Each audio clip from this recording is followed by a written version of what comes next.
There was a time when the largest mammal in North America roamed from Canada to Mexico, California to the Carolinas. Buffalo were everywhere and in the millions. In the 19th century, they fed and fueled a young nation's expansion, and in so doing, came to symbolize the West. You can tell the whole story of the American West through the prism of the buffalo. It is an epic saga of achievement and loss. They were just killed relentlessly, nonstop, for 40 years. 2 buffalo killed every minute of every day, of every week, of every year, nonstop. 30 to 60 million buffalo, down to 1,000 or less. They were destined for extinction. And then remarkably, a small collection of people with nothing in common except a passion for buffalo devoted their lives to saving them.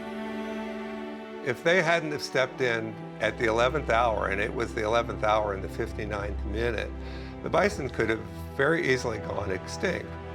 It may be the greatest wildlife conservation story in history. It is the story of the Buffalo Keepers.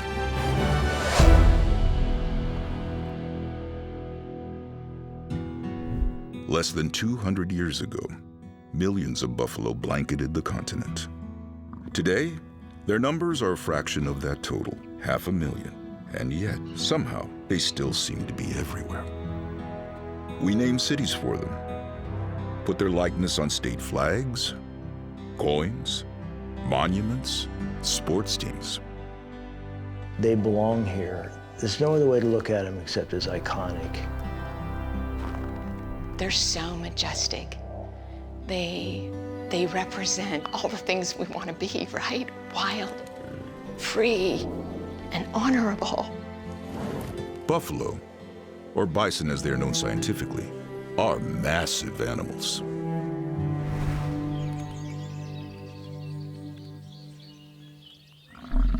The big bulls typically will average about 1,900 to 2,000 pounds. And when you do the wrong things, they will let you know. A few years ago, helping a neighboring ranch, I just was in the wrong place at the wrong time and ended up getting run over by a 2,000-pound bull, and he literally ran right over top of me, and I earned this badge here, so he pretty much scalped me. Even after 25 years, you make mistakes. A newborn buffalo calf can stand at 2 minutes and can run with a herd at the age of 2 hours. A big old clumsy looking bull, 45 miles an hour. I could not believe that. Their huge, powerful heads allow them to forage in deep snow. They can deal. They're the biotic equivalent of a snowplow. Their thick coats let them tolerate temperatures below -40. They can face into storms, which is what they do, and they actually walk through them. In the summer, they shed that thick hair, and they end up with this kind of mottled-looking hide that allows them to live in very warm climates. In fact, one of the first documented descriptions of a buffalo was somebody who was visiting Montezuma in what is today Mexico City. It doesn't matter if it's northern Mexico or Canada or the Great Plains or the mountain ranges like Yellowstone. This animal is capable of adapting to its environment and persisting.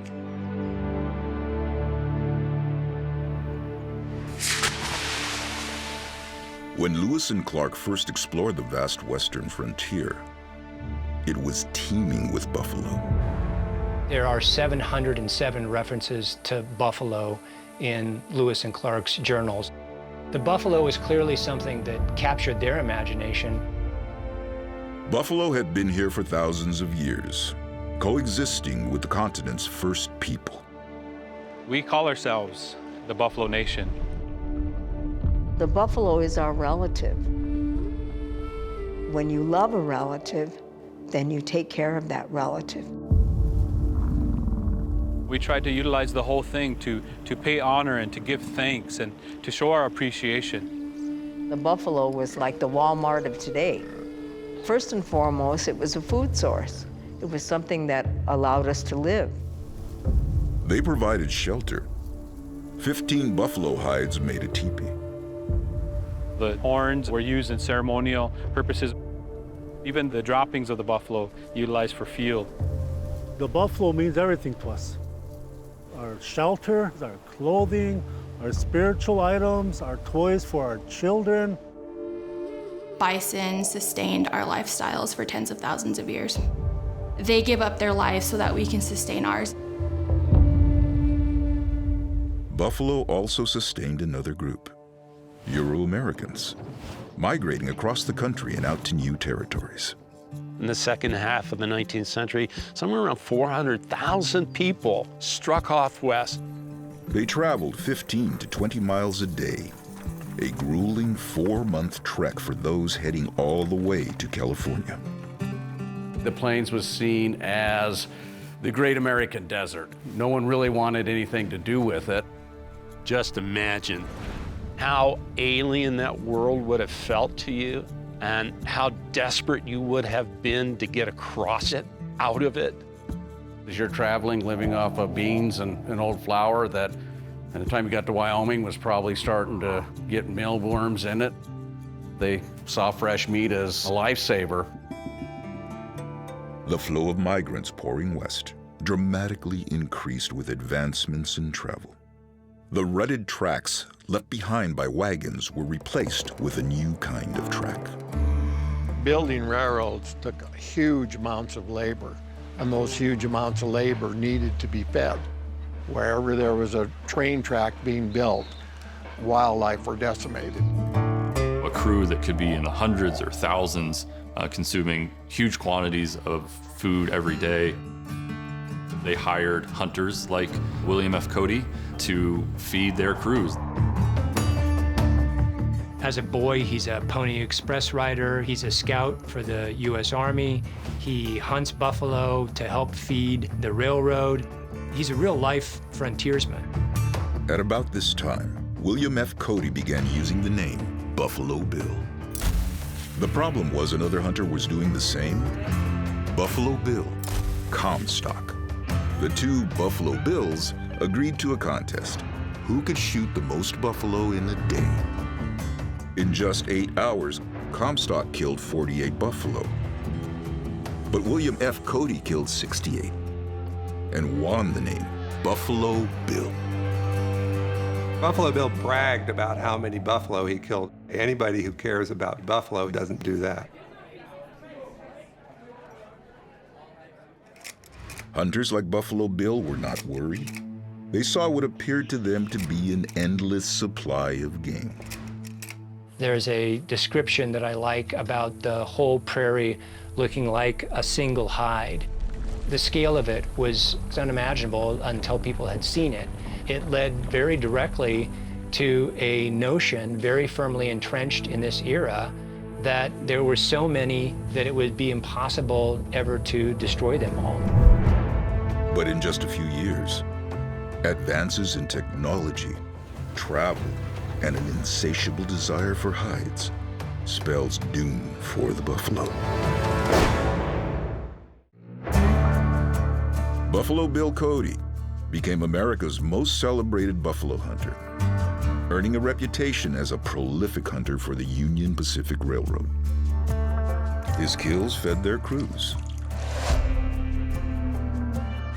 In addition to railroad workers, buffalo hunters fed a constant flow of people heading west. Providing meat was an ever-expanding business until that business changed and became even more lucrative. Buffalo meat was no longer the prize. It was hides.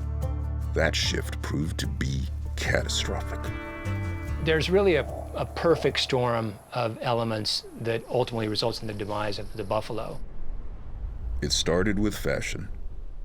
Buffalo hides outfitted the latest Victorian apparel. The buffalo robe was extremely popular across the country and even in Europe.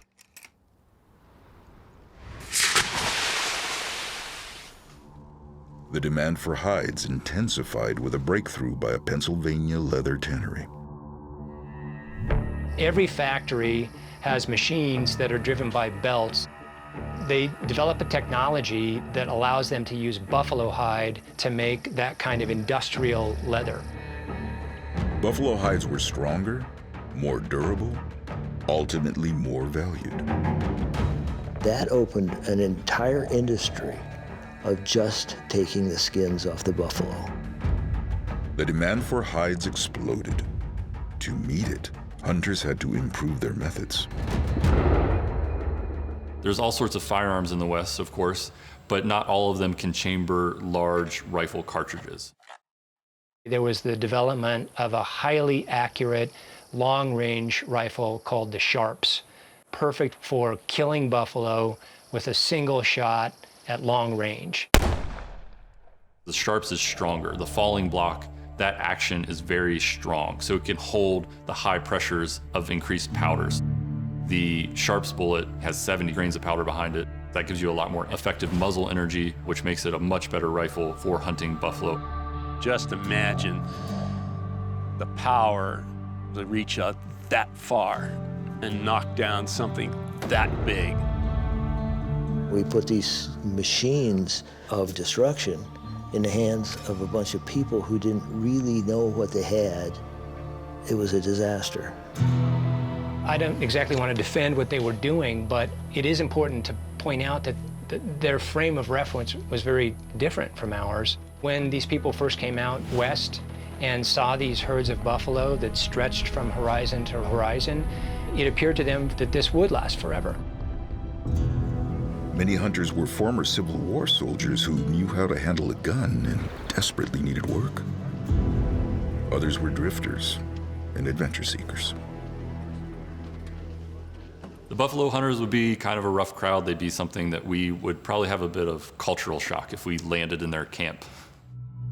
Hunters traveled with at least 6 men. Numbers offered some protection from hostile tribes. The group included hunters, skinners, a freight wagon driver, and a cook. The day started before dawn. Hunters searched for buffalo and the best position to target them, 200 to 250 yards, about 1/8 of a mile, was optimum distance. Heavy rifles were placed on resting sticks. This prevented gun fatigue and muffled gunshot noise by keeping shock waves above the ground. The hunter's target was just behind the shoulder blade to reach the heart. The first kill was always the lead buffalo, a female cow.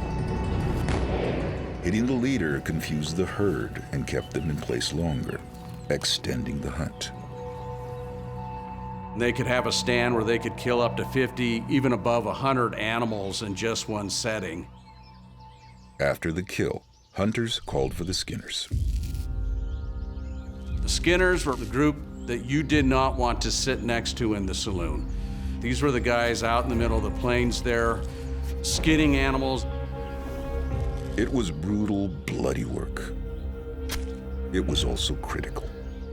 A group's bounty was only as much as the skinners could skin and transport from the field. Each hide brought $1.25, the equivalent of $31 today. Most of the meat was left to rot, but some choice cuts were packed in salt and shipped. Buffalo meat paid just 1 to 3 cents a pound. It was a numbers game. Hunters relied on volume. Jim White, famous buffalo hunter, he was keeping track of the number of bison he had killed. When he reached the number 16,000, he stopped keeping track.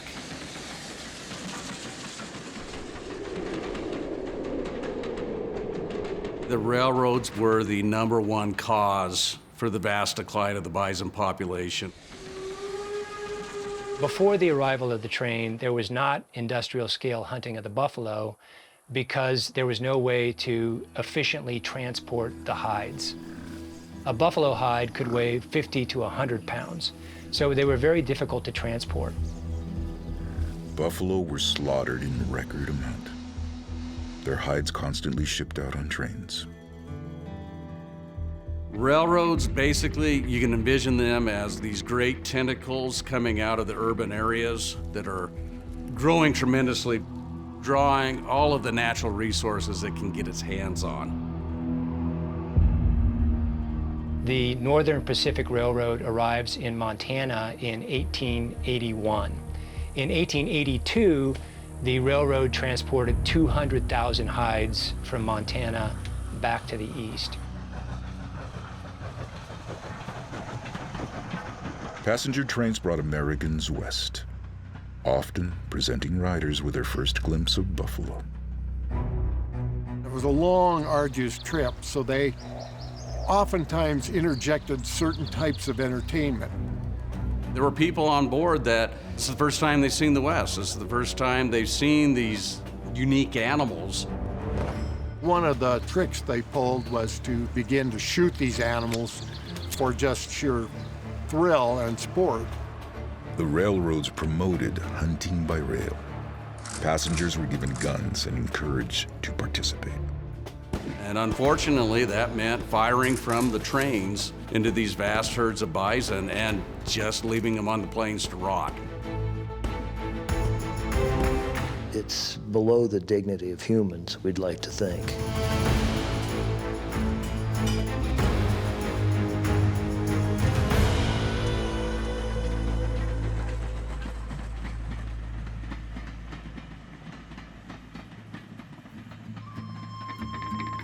A tragic byproduct of the Intercontinental Railroad was that it permanently split the free-roaming animals into two massive herds, north and south.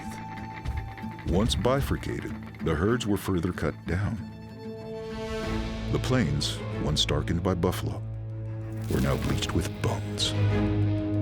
Annihilation jeopardized those who relied on the animal for a millennium. American Indians, of course, were devastated by the loss of the buffalo. I mean, that just completely altered their world. It'd be almost like going into a grocery store and someone has just turned the meat counter upside down and just left everything lying there to rot. There are horror stories about different military men talking about with every buffalo killed is another Indian dead. So not only were they decimating the buffalo, they were decimating our people.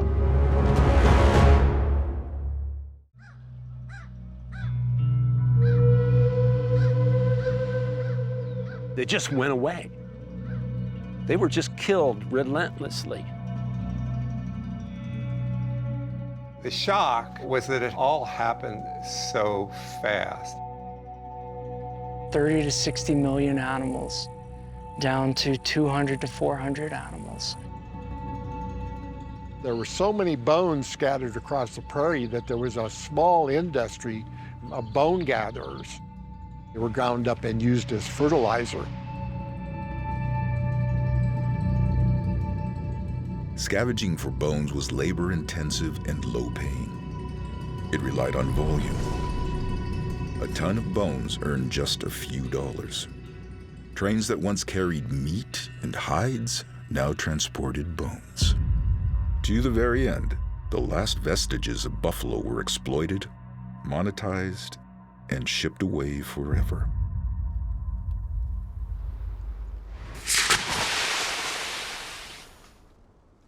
As the buffalo population began to disappear, trophy hunters like a young Theodore Roosevelt rushed west to get one before it was too late.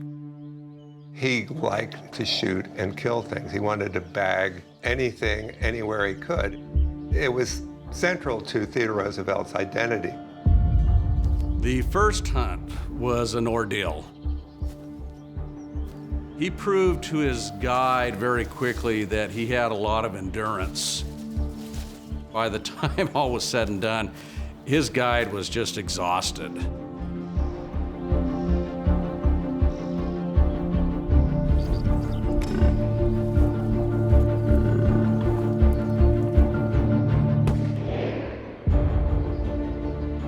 That hunting trip really endeared him to a lot of the locals.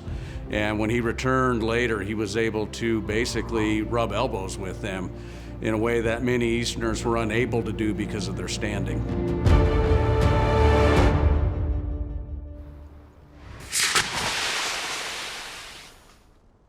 "1884 marked the bottom. The nation's buffalo population plummeted to 325. Extinction was imminent. Buffalo were destined for history. But it didn't happen. Something miraculous was already in motion. A handful of people, ranchers, indigenous people, former buffalo hunters, began to save the animal. They worked unaware of each other in pockets of the country where the last buffalo barely hung on. Montana, Texas, Kansas, the Dakota Territories. Remnants of the northern herd were sprinkled through the Montana wilderness. There, a Blackfoot named Walking Coyote rescued a few calves and raised them in the Flathead Valley. Eventually, he sold them to Montana ranchers Charles Allard and Michel Pablo. That started what is famously known as the Pablo Allard herd, and it started the whole story of the National Bison Range. The last of the southern herd were in the Texas Panhandle. Out on his massive ranch, the man who inspired the book Lonesome Dove saw the buffalo fading away. Charles Goodnight was a legendary rancher, lived in the Texas Panhandle, a place called Palo Duro Canyon.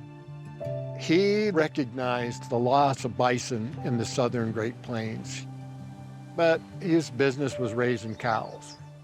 His wife, Mary, on the other hand, had a heart for the loss of bison. She convinced Charlie Goodnight to go out and catch her some calves. She took care of them and started an entire herd.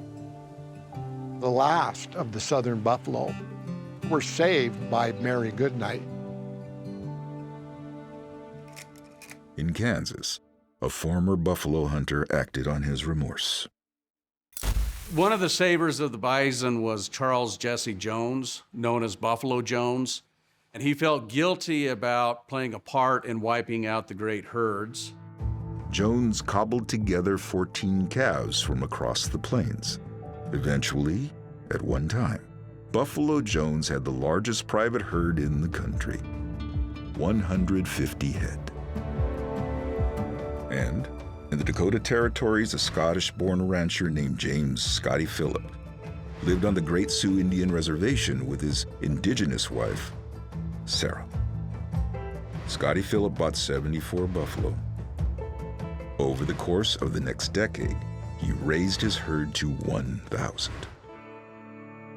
It was really the inspiration of a few individuals that allowed us to have buffalo.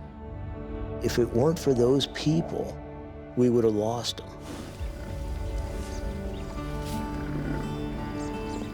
But it would take much more than the efforts of a handful of individuals to save buffalo from extinction. It would take the changing attitudes of a showman, a scientist, and a future president. In the 1880s, America was an eastern seaboard nation.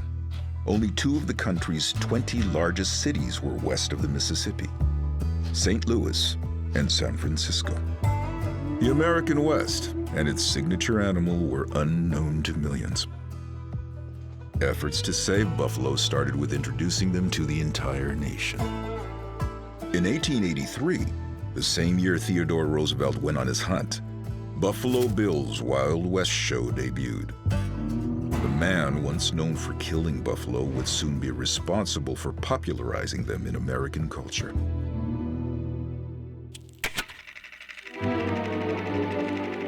The show included a traveling menagerie. The most popular animal was the buffalo. At a time when there were only a few hundred alive in the entire country, crowds had the chance to see nearly 20 buffalo at one time. He would ride around the arena and he would shoot blanks into his domestic herd, showing people his famous technique of circling the herd. And people loved that. And so the cowboys start to become heroes. If you've ever played Cowboys and Indians, you can thank Buffalo Bill's Wild West. There are posters from the Wild West show in Paris. All that is on the poster is an image and 2 words, Je viens, I'm coming. They knew who he was. He had just this incredible blend between authenticity and drama. No other Wild West show would you see people that were actually out in the West recreating what they had experienced. Buffalo Bill celebrated his experience and the animal at the cornerstone of it. The legendary former hunter was now the buffalo's most famous spokesman. One of the most influential buffalo keepers may well have been the first to spot the looming catastrophe. George Bird Grinnell is a very interesting and in some ways strange person to be a savior of the buffalo. He grows up in New York City. He is the son of a wealthy financier. Choice, go to work for your father on Wall Street or join one of his Yale professors and go out into the Wild West and dig for dinosaur bones. Grinnell chose his Yale classmates and the dinosaur bone expedition out in the Badlands. It was the spring of 1870, 14 years before the country's buffalo population was hunted down to its lowest numbers.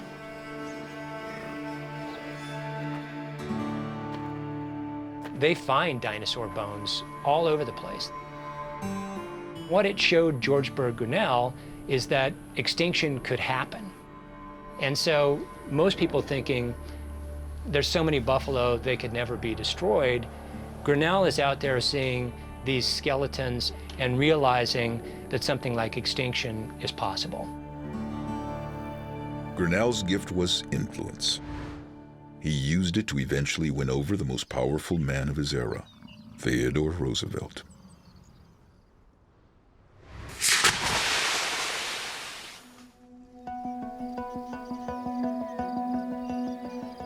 Theodore Roosevelt went on a second buffalo hunt. And on his second hunt, he watched these buffalo peacefully for a long period of time before he shot.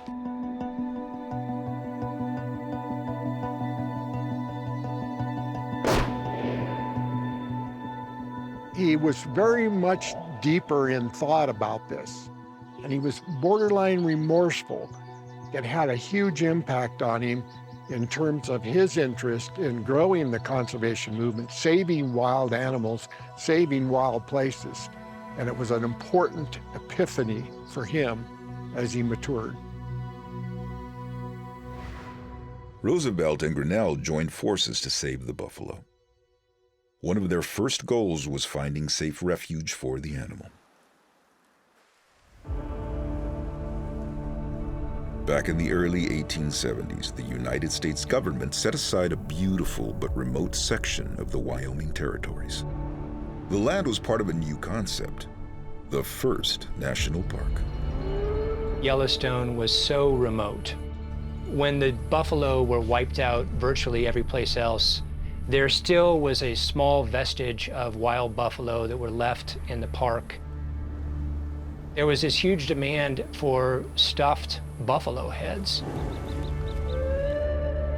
They were enormously valuable, and that created an incentive for poachers.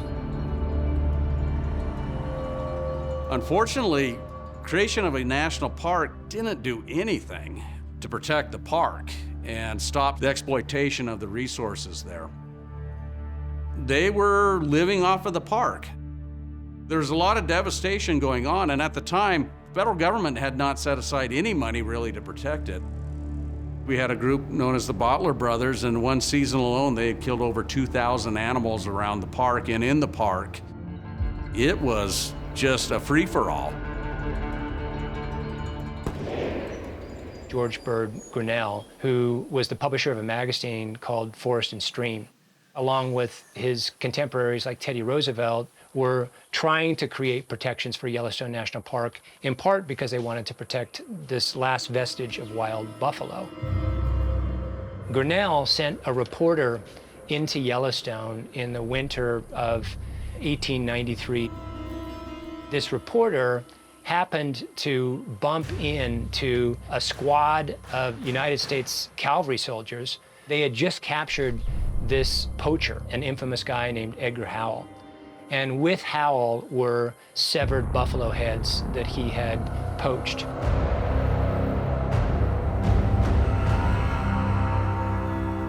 This reporter from Forest and Stream magazine takes these very graphic, vivid photographs, and it's right in the middle of this political debate over whether or not to create legal penalties for people who break the law in Yellowstone National Park. The federal government was able to create the Lacey Act, which prohibited the hunting of animals in the park. Why it was so important is it really created a court system which made it possible for the military to take these people to court and actually try them. The Lacey Act is the law that, up to this day, protects wildlife.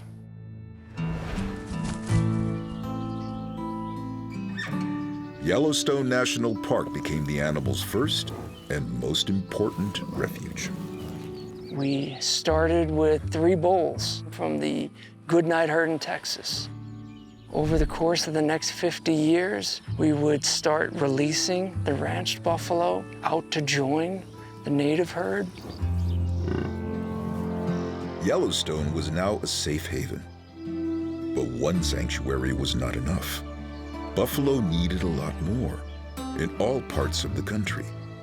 And that job would prove to be even more difficult. George Bird Grinnell and ultimately Roosevelt realized that hunters could be the foundation of a powerful political constituency in support of preserving the wild, not just for them and the next season of hunting, but for their children, who they wanted to take hunting in future generations as well. Grinnell and Roosevelt were very good in advocating what Roosevelt identified as the strenuous life. If they did not get out into the West and go hunting, camping, fishing, and return to their pioneering roots, they would basically fade away. As the 19th century drew to a close, Roosevelt's conservation work increased, as did his national prominence. He went through a tremendous rise in political power. They thought they could get rid of him by putting him in the vice presidency. And then an assassin shot, killed President McKinley, and as Mark Hanna, the leading Republican boss at the time, said, now that damned cowboy is in the White House. Roosevelt still is the only president who actually said the word buffalo in a State of the Union address. All it took was one speech and he could reach the entire United States. Without him, at that time and at that place, we may have missed the opportunity. Yellowstone National Park was now an established buffalo sanctuary. But one location was not enough. Buffalo needed other safe havens. The next refuge would be more complicated. It required capturing wild buffalo, placing them on trains and shipping them to the East Coast to live within the protection of man-made shelters. Those captive animals were put on a train. They were sent back on the same train that brought out the buffalo killers, that hauled back the hides, hauled back the bones. Leading this unusual effort was an even more unlikely candidate. William T. Hornaday, what a fascinating man and a great conversion story. He was probably the preeminent taxidermist in the country. He traveled the world, brought back specimens from as far away as Borneo and tigers in Africa, and they were shown in museums. Naturalists like William Hornaday, they kind of have this strange notion that in order to save wildlife, they need to study wildlife. And the way you do that is you go out and you kill the wildlife species you're studying. The Smithsonian Institution decides that the buffalo are going to be extinct, and that because they're going to be extinct, the best thing to do is to fund this expedition to go out to Montana, try and find some, kill them, and then stuff them and put them in the Smithsonian Museum so that people could go into the museum and see what the buffalo used to look like. 20 years earlier, there were 30 million buffalo. In 1886, Hornaday couldn't find any. Finally found a small bunch. He was able to kill a bull, a cow, and a calf. On Hornaday's hunt in central Montana, what started to change his mind of going from, we're going to do taxidermy mounts, to actually displaying live animals, is he caught a calf named Sandy. He brought Sandy back to Washington, D.C., and she was a big hit.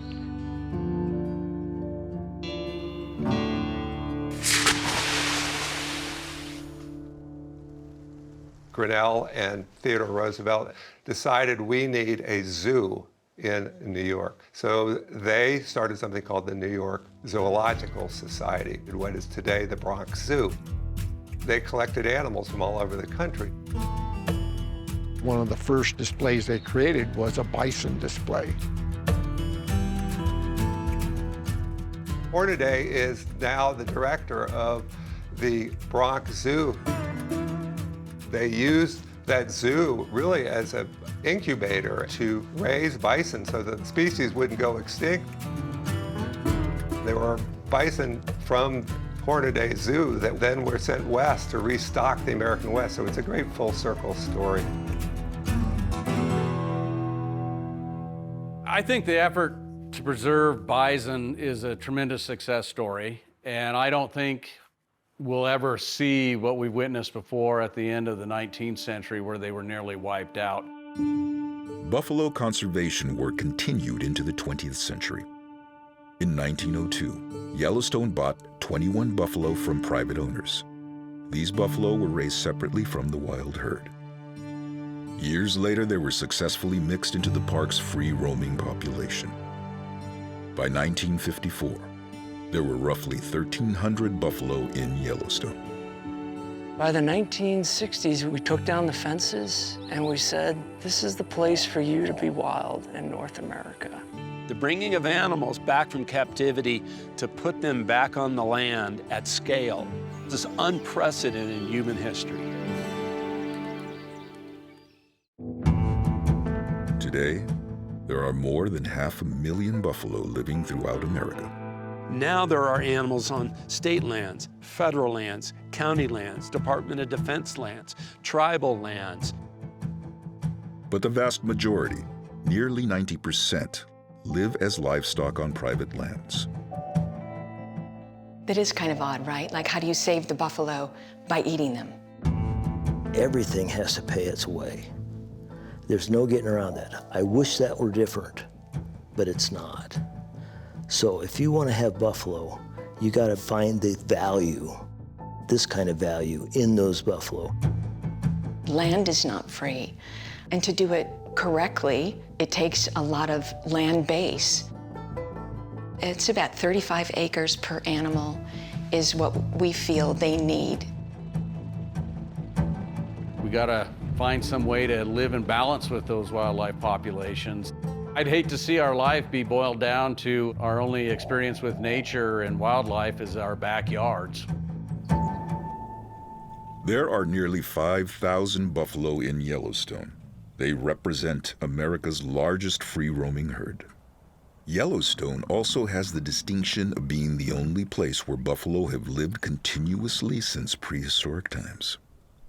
Like George Bird Grinnell and Theodore Roosevelt 125 years before, efforts continue to find new locations to reintroduce buffalo. We're now taking you to the rolling hills of Montana, where a Native American tribe is celebrating the homecoming of the American buffalo, or bison if you prefer, which once roamed the northern plains by the millions. Buffalo are coming home to places where they lived for millennia. We just acquired this piece of land less than a year ago. To the best of our knowledge, bison have not been on this piece of ground for a couple hundred years. It's still a pretty profound feeling. You know, I've been staring at these animals for the last 12 years, and they never cease to stop captivating me. Right when you think you got them figured out, you don't. And they're quick to tell you that. Colton, he's excellent with the animals. He can read them really well. I think they know him, they know his face. I love listening to them talk to each other. You hear them? I have more respect for them every day than I'm around them. I see them as a second chance. I want my boys to have the same opportunities that I have. I want my kids to do whatever passion finds them. That's what I want them to do. But what I want to provide them is the opportunity to take part in this if they want to. The reintroduction of the buffalo, I think, is the responsibility of Americans, but it's especially the responsibility of Indigenous people. 55 Yellowstone National Park bison were transferred to the Fort Peck Indian Reservation in Poplar today. I'm proud to take care of our ancestors, our relatives. Buffalo have always taken care of us. I want to take care of them. It touches my heart. As the population continues and grows, it's going to be better for all people. They're meant to be here just like the rest of us.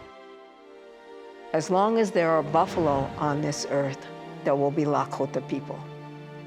If they would have been all decimated, I don't know if we would have been here as the Lakota people that we are. This is the animal that best represents the nation and the people. Mr. Speaker, today I support the National Bison Legacy Act because it's a... In 2016, the American bison was officially designated the United States' first national mammal. It's a bill that I helped Representative... It's a testament to our history as a nation, our relationship with the bison. It took individuals who were incredibly dedicated to making change happen. Men like Roosevelt and Grinnell and Hornaday saved the buffalo. But isn't it also possible that the buffalo saved men? I hope that we are wise enough today to learn from lessons of the past. The iconic symbol of the American West has returned to the land it shaped and embodies. Its very existence is testament to the dedicated efforts of a handful of visionaries and those who watch over them today, the Buffalo Keepers.